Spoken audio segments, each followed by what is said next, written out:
Baiklah, assalamualaikum warahmatullahi wabarakatuh. Selamat pagi teman-teman. Baiklah, di sini saya Rian Dede Saputra akan mempresentasikan tentang yang pertama adalah sumber kekuatan sekaligus kelemahan organisasi.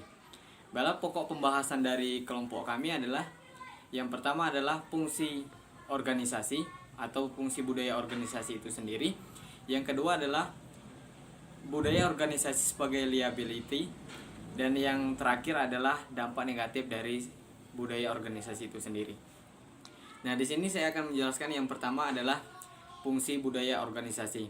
Nah, fungsi budaya organisasi itu sendiri tentunya yang pertama bagaimana kita meningkatkan kinerja perusahaan, visi dan misi, dan sekaligus pendapatan sebuah perusahaan itu sendiri.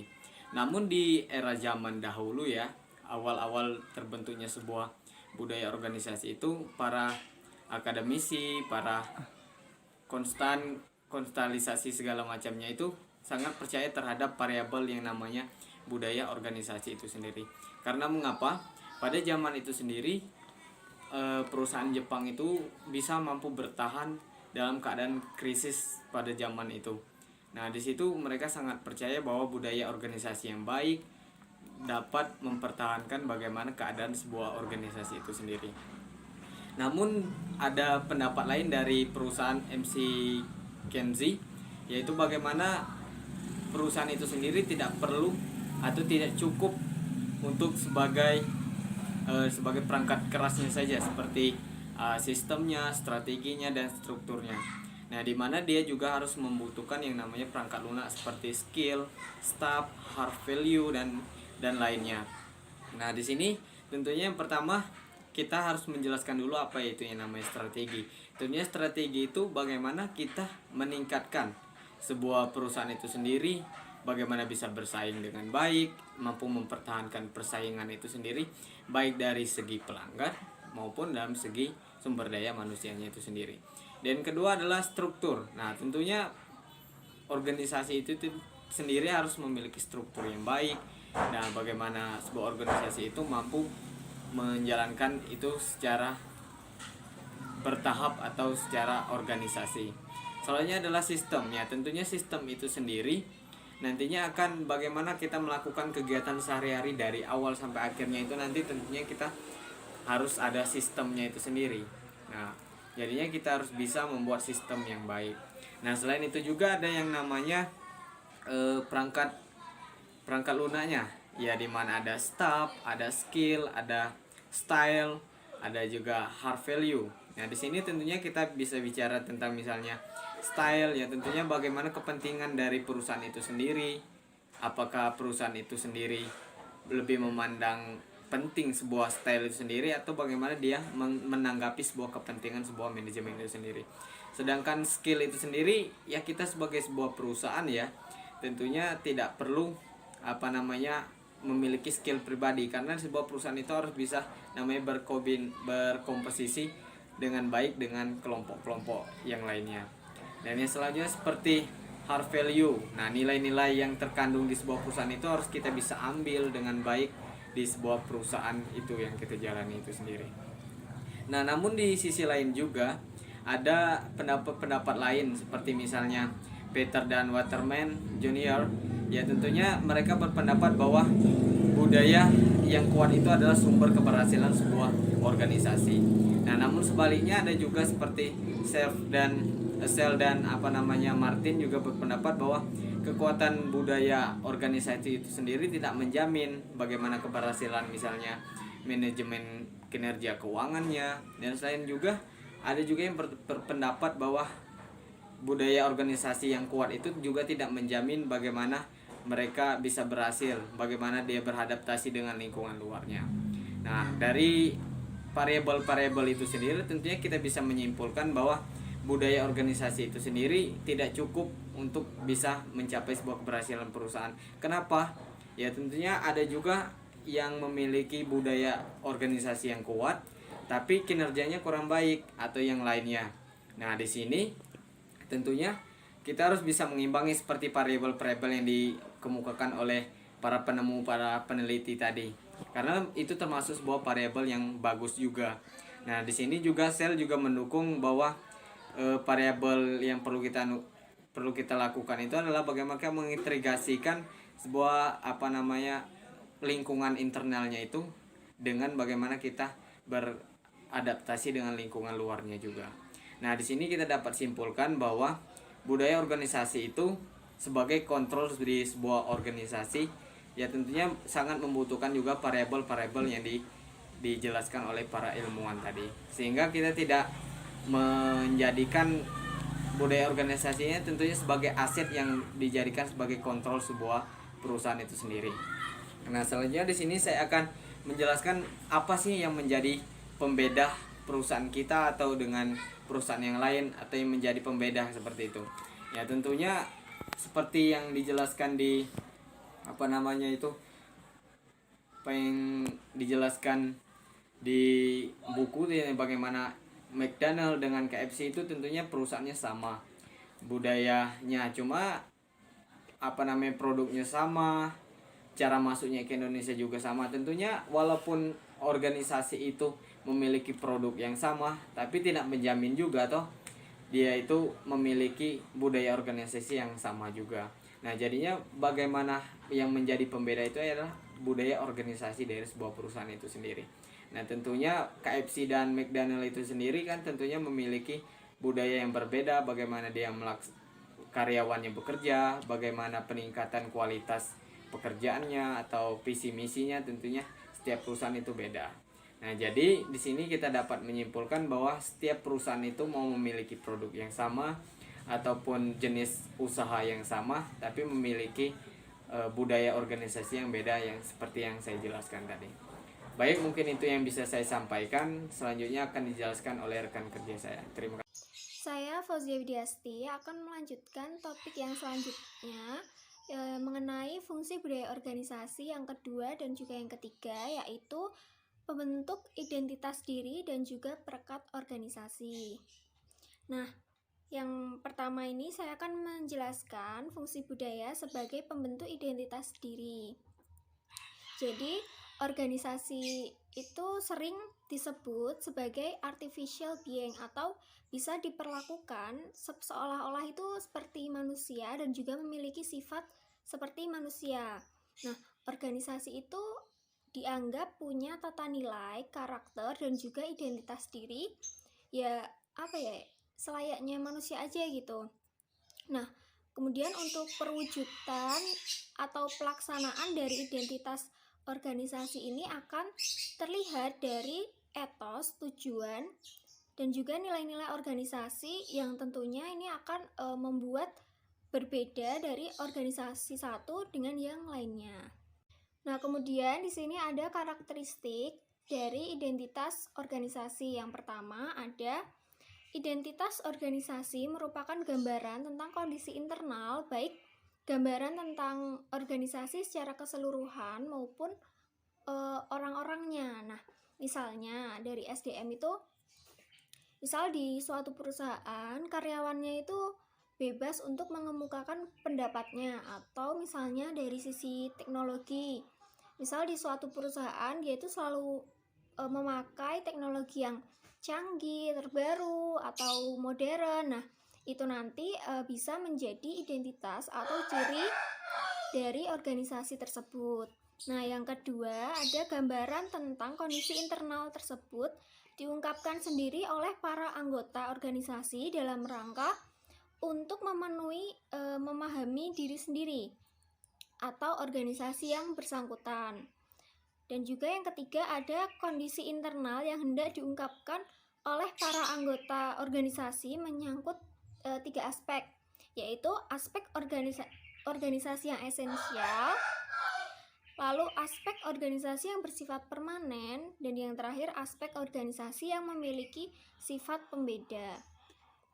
Selanjutnya di sini ada gambar dinamika identitas organisasi, yaitu yang menjelaskan mengenai hubungan antara budaya, identitas, dan juga citra suatu organisasi. Nah, jadi hubungan ini itu bisa dijelaskan melalui saling peran antara ketiga unsur tersebut. Nah, yaitu yang pertama ada bagaimana identitas organisasi dicerminkan oleh citra yang diberikan oleh pihak luar dari organisasi. Nah, proses ini disebut dengan pencerminan atau mirroring. Kemudian yang selanjutnya menggambarkan tentang bagaimana identitas tersebut tertanam di dalam budaya organisasi, atau dengan kata lain, identitas merupakan refleksi dari budaya organisasi. Kemudian yang ketiga ini menggambarkan kebalikan nih dari yang tadi. Jadi pemahaman budaya organisasi ini diekspresikan melalui identitas organisasi. Kemudian yang terakhir, proses impresi, yakni bagaimana identitas organisasi yang diekspresikan oleh sebuah organisasi yang menjadikan pihak luar organisasi ini memberikan sebuah impresi kepada organisasi tersebut. Lalu yang berikutnya di sini juga ada gambar mengenai proses organisasi dalam kaitannya dengan pembentukan identitas diri, citra, dan juga reputasi organisasi. Jadi pada awalnya itu sebuah organisasi sebagai bagian dari lingkungannya melakukan interaksi atau hubungan timbal balik berupa extraction dan juga engagement. Nah, untuk menjaga hubungan tersebut, secara internal organisasi ini harus menentukan dan memilih identitas diri mana aja sih yang bisa menunjukkan siapa dirinya, baik kepada pihak internal ataupun ke eksternal. Nah, proses pemilihan ini terus berulang sampai pihak internal itu meyakini keabsahan dari identitas yang dipilih, apakah perlu untuk dipertahankan, karena pada saat yang bersamaan hal ini tuh bisa menciptakan citra yang positif dari pihak eksternal. Nah, tapi citra itu kan juga bisa berupa negatif juga ya, nggak cuma positif aja sebenarnya. Nah, itu tergantung sama persepsi dari pihak eksternal yang tentunya nggak sama kayak yang diinginkan sama pihak internal, nggak selalu sama gitu. Misalnya aja nih, masyarakat itu menganggap citra dari suatu organisasi itu negatif gitu, buruk. Nah, mau tidak mau, suka tidak suka, organisasi ini harus memperbaiki agar citranya itu kembali menjadi positif. Karena reputasi organisasi itu sangat bergantung pada persepsi terhadap citra itu sendiri. Dengan adanya reputasi organisasi, diartikan juga kalau organisasi ini berhasil membangun identitas dan citra organisasinya. Fungsi budaya organisasi yang selanjutnya ini adalah sebagai perekat organisasi. Jadi salah satu alasan kenapa konsep budaya organisasi ini diterapkan itu karena bisa meningkatkan kohesivitas karyawan dan menyatukan berbagai komponen organisasi yang memiliki cara pandang yang berbeda. Maka dari itu, budaya organisasi ini berfungsi sebagai tali perekat untuk kalangan internal organisasi.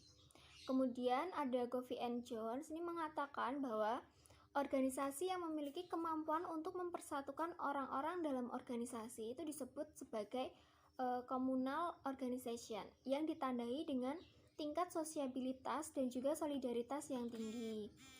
Kemudian di sini juga bisa dilihat ada karakteristik communal culture. Yang pertama, ada karyawan memiliki kepedulian yang tinggi, bahkan terkadang berlebihan terhadap eksistensi dan identitas organisasi. Jadi setiap orang dalam organisasi ini berusaha untuk mengidentifikasikan dirinya sebagai identitas organisasi. Contohnya nih, karyawan Nike itu misalnya membuat tato di atas pergelangan kaki atau bagian-bagian yang lain itu dengan simbol Nike, atau contoh lainnya itu karyawan Apple komputer menyebut dirinya sebagai Apple People, seperti itu. Kemudian yang kedua, ada kehidupan organisasi dipenuhi berbagai macam seremoni dan juga ritual. Jadi untuk menggalang kebersamaan dan juga kebanggaan terhadap organisasi tempat mereka bekerja. Kemudian yang ketiga, ada tingkat solidaritas karyawan ditunjukkan oleh kemauan untuk berbagai risiko.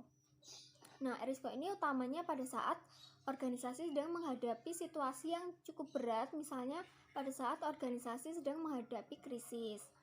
Kemudian yang keempat, ada solidaritas karyawan juga ditunjukkan ketika organisasi berusaha mencapai satu tujuan tertentu atau menegaskan misinya.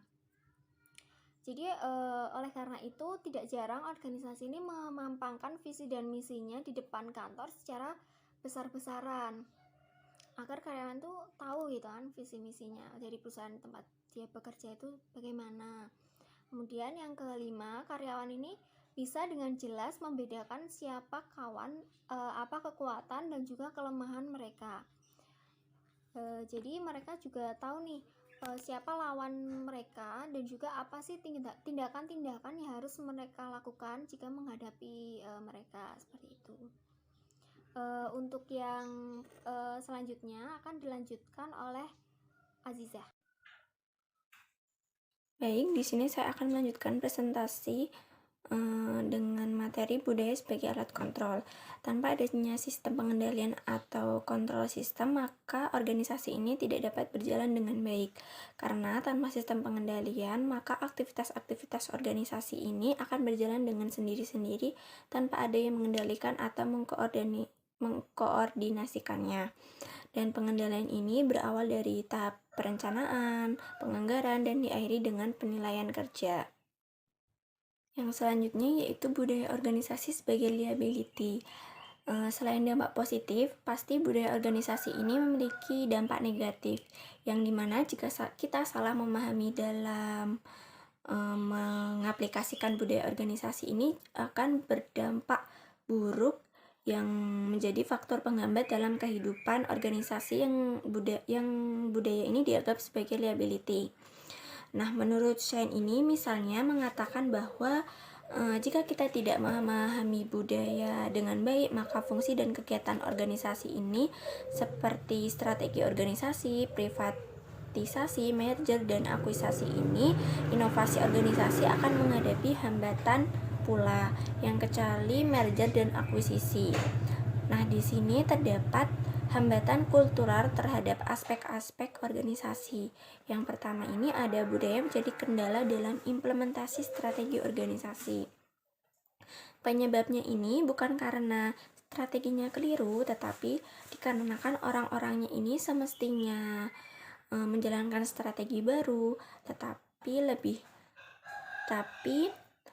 malah berpikiran dan memiliki tata nilai seperti ketika menerapkan strategi yang lama. Dan yang kedua ini ada budaya menjadi penghalang dalam penggunaan teknologi yang baru. Dalam penggunaan teknologi yang baru itu pasti kan lebih canggih ya alat-alatnya. Nah, sesungguhnya itu bukan sekedar dari teknologinya yang baru, tetapi juga diikuti dengan perilaku yang baru. Dan sayangnya ini perubahan perilaku yang berakar pada perubahan budaya ini tidak segera bisa dilakukan. Dan yang ketiga ini budaya menghambat inovasi, di mana persyaratan bisa terciptanya organisasi yang inovatif adalah memberi kebebasan yang lebih luas bagi karyawan-karyawan untuk berkreasi. Tetapi masih banyak di mana karyawan ini masih sulit untuk berkreasi, untuk mengemukakan pendapatnya, yang dikarenakan itu kultur yang ada sekarang ini belum mengakomodasi iklim dalam inovasi. Maka karena itu sangat tidak mengherankan jika terus-menerusnya kinerja organisasi ini selalu menurun karena tidak memenuhi tuntutan lingkungan, tetapi karena organisasi tersebut mempunyai budaya yang terlampau kuat. Nah, selanjutnya ini jika posisi perusahaannya sangat dominan, maka hampir semua pasar ini mereka kuasai ya. Bukan hanya pasar konsumen, tetapi juga pasar tenaga kerja, terus pasar keuangan, dan bahkan supplier. Dan dominasi perusahaan di satu sisi ini dan penguasaan pasar ini menyebabkan bahwa klaim dari nilai perusahaan-perusahaan yang lain ini juga mengalami situasi yang sebaliknya, yaitu terseok-seok, terus merugi, dan bahkan cenderung menurun. Dan dalam situasi yang menggembirakan seperti ini, biasanya dibarengi dengan semakin kompleksnya kegiatan perusahaan yang berakibat pada munculnya beberapa hal. Yang pertama ini ada mereka mulai yakin bahwa selama ini mereka melakukan dengan yang terbaik bagi perusahaan. Karena itu, saran atau kritik terhadap manajemen dianggap mengada-ngada. Yang kedua, kemajuan perusahaan yang dibarengi dengan kegiatan organisasi yang semakin kompleks yang menyebabkan internal mulai semakin demanding, yakni menuntut agar persoalan tersebut bisa segera diatasi dengan membangun birokrasi dan staf yang bisa menyelesaikan masalah tersebut.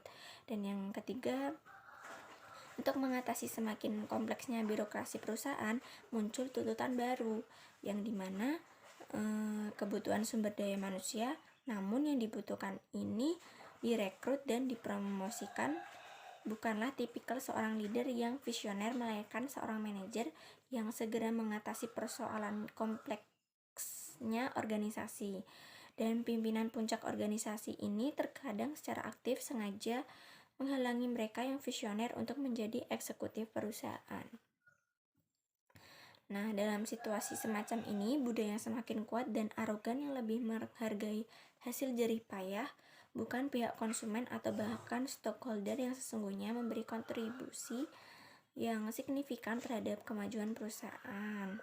Dan lebih menyedihkan lagi, situasi semacam ini akhirnya menjadi penghalang untuk perubahan dan munculnya inovasi baru meski lingkungan eksternal sedang dan terus mengalami perubahan. Situasi macam ini biasanya dihadapi oleh perusahaan-perusahaan yang sudah berkembang terlalu cepat atau bahkan organisasinya ini non-profit yang mengalami hal yang sama.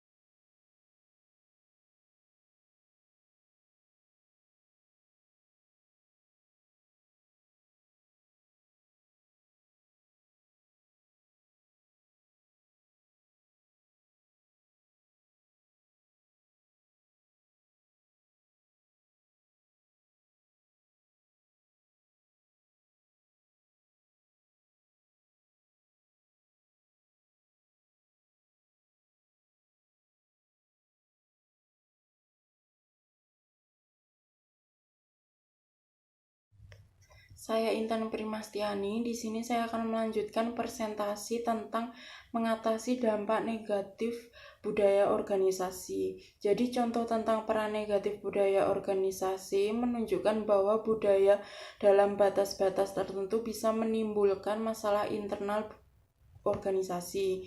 Tidak selamanya budaya organisasi tertentu cocok bagi sebuah organisasi pada saat tertentu. Oleh karena itu, upaya terbaik yang bisa dilakukan para pengelola organisasi adalah dengan melakukan manajemen budaya. Para pengelolaan organisasi dituntut untuk secara kontinu melakukan asesmen terhadap budaya organisasi berjalan dalam rangka untuk mengetahui sejauh mana budaya berjalan masih cocok dengan kondisi lingkungan yang serba berubah. Selanjutnya di sini ada 6 langkah dalam melakukan asesmen budaya organisasi. Yang pertama itu melakukan identifikasi terhadap tantangan strategi untuk masa yang akan datang. Jadi, langkah ini untuk memproyeksikan di masa datang yang seharusnya diterapkan oleh sebuah perusahaan, sehingga di masa depan boleh jadi berbeda dengan strategi berjalan jika lingkungan eksternal diperkirakan berubah. Yang kedua itu kaitkan strategi untuk menghadapi tantangan masa datang tersebut dengan tugas pokok yang dibutuhkan untuk mengimplementasikan strategi. Jadi strategi di masa depan diidentifikasikan. Lalu langkah berikutnya adalah mengidentifikasi tugas-tugas penting yang harus dijalankan demi suksesnya strategi tersebut. Yang ketiga, melakukan identifikasi terhadap norma dan tata nilai yang diyakini dapat membantu menyelesaikan tugas-tugas pokok. Jadi tugas-tugas penting pada poin nomor 2 jadi menuntut perubahan norma perilaku dan tata nilai baru. Oleh karena itu, pada tahap ini perlu ditegaskan norma perilaku dan tata nilai baru seperti apa yang diperlukan di masa datang sehingga bisa membantu menyelesaikan tugas-tugas penting perusahaan. Yang keempat itu melakukan diagnosis terhadap norma-norma organisasi yang mencerminkan budaya berjalan. Jadi, diagnosis terhadap norma perilaku dan tata nilai berjalan dimaksudkan untuk mengetahui secara pasti apakah norma perilaku dan tata nilai masih cocok untuk kondisi masa datang. Yang kelima itu ada melakukan identifikasi apakah terjadi gap antara norma yang dibutuhkan dengan norma berjalan. Boleh jadi norma perilaku dan tata nilai berjalan tidak lagi cocok untuk masa datang. Oleh karena itu, tahapan ini bermaksud meminimalisasi sejauh mungkin gap antara budaya berjalan dengan budaya diperlukan untuk masa mendatang. Yang keenam, itu putuskan tindakan yang harus dilakukan untuk menutup gap tersebut. Jadi langkah terakhir ini adalah mengidentifikasi sebab-sebab terjadinya gap antara budaya berjalan dan budaya di masa datang sehingga perusahaan bisa melakukan tindakan antisipatif dan korektif. Jadi keenam langkah tersebut ini merupakan langkah diagnosis budaya relatif pendek. Dalam praktik melakukan diagnosis budaya membutuhkan kecermatan luar biasa. Pasalnya boleh jadi penilaian seseorang dengan orang lain terhadap budaya yang mereka rasakan belum tentu sama. Karena itu selama proses diagnosa berjalan, seandainya ada di antara mereka yang penilaiannya sangat berbeda dengan penilaian orang lain, tidak bisa diabaikan begitu saja, melainkan harus diklarifikasi mengapa penilaian tersebut berbeda. Klarifikasi ini bisa memperkaya dan mempertegas inti budaya berjalan, sehingga perubahan budayanya jika dianggap perlu akan sesuai dengan harapan. Sekian, terima kasih atas presentasi kelompok kami. Wassalamualaikum warahmatullahi wabarakatuh.